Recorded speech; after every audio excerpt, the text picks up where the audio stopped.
Angie Senger here with Old Men Stories Opry, and today I'm talking to my good buddy Rocky Mountain. I love that name, Rocky I Mountain. do too. And it's your real name, and it's a great stage name. Great stage name. Great stage name. And you My were telling... text reader said nobody will ever believe it's your real name anyway. That's so, right, yeah. You know, And I bet they don't. and most of them don't. Yeah. Back when I was single, I met more telephone operators. We won't go there. You've got more stories. Yes. Like we could sit and talk all day about stories. Right. And we were talking about music, because Right. you've got so many stories that have nothing to do with music. Oh, they all And then do. you've got stories that have to do with your music. And how did you get to write this story? Northwoods. North Woods. Northwoods came about back in the 80s.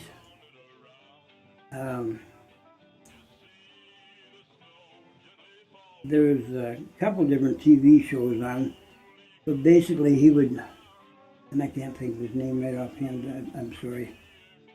He would ask for somebody in the audience to give him something to sing about, a subject. Was this in the Twin Cities? Or No, it was this a national oh, TV. Oh, okay. And so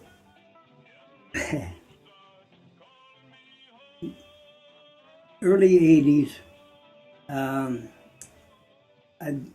my band and I, we'd played up at Crookston and Fargo and in a bunch of places and worked ourselves down, and we were playing at the Pomp Room in Sioux Falls, South Dakota. And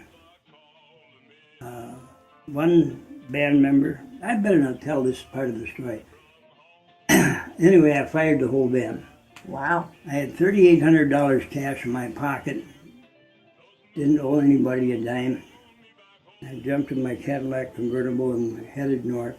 Stopped here in Minneapolis, picked up a friend of mine who just got laid off of Northern States Power, and we headed for Baudette, Minnesota, where his folks The live. entertainment capital of the world, huh? Yeah. Minnesota. And he said he didn't have no money. I said, that's all right, you can be my bodyguard. The one night I could have used him as a bodyguard, he was passed out with the other gal's mother in the back of a Cadillac. Anyway. Like I said, he's Yeah. got a lot of stories. We got up to Warroad, Minnesota, and I was playing around at the bars there and stuff, and this one night we went out to a little town called Grigla, Minnesota, and one bar in the whole town, which is unusual for Minnesota. At least there's two. And so I got up on the bar, and I was jumping from table to tables and taking requests, and finally this one old guy, I don't know whether he's Swede or Finnish or whatever, he said, "Sing me a song about the North Woods." So I wrote that on that night. Just on the spur of the On moment? the spur of the moment. And Probably it stuck with you? stuck with me. I got home. Usually those things I leave by know the it. next morning. I know it. And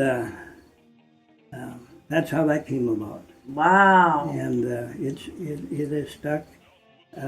It's on. And is this the first time you've recorded it? Or have you recorded it? No, this was recorded on a 45 with at a studio here in St. Paul years ago. Leo Mose had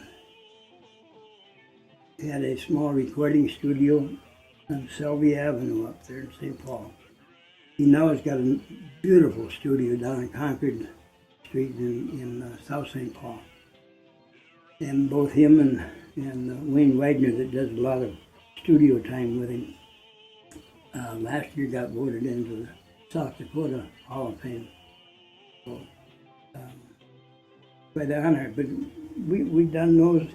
Only took a case of beer to record those two songs on a 45 for the whole band. Oh, wow. You know, I mean, it cost me more than that, but I mean, it could have cost a heck of a lot more, you know.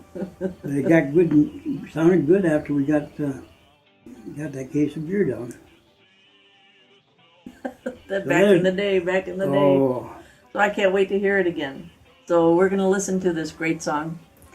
Great song by Rocky Mountain called Northwoods. North Woods. Here we go.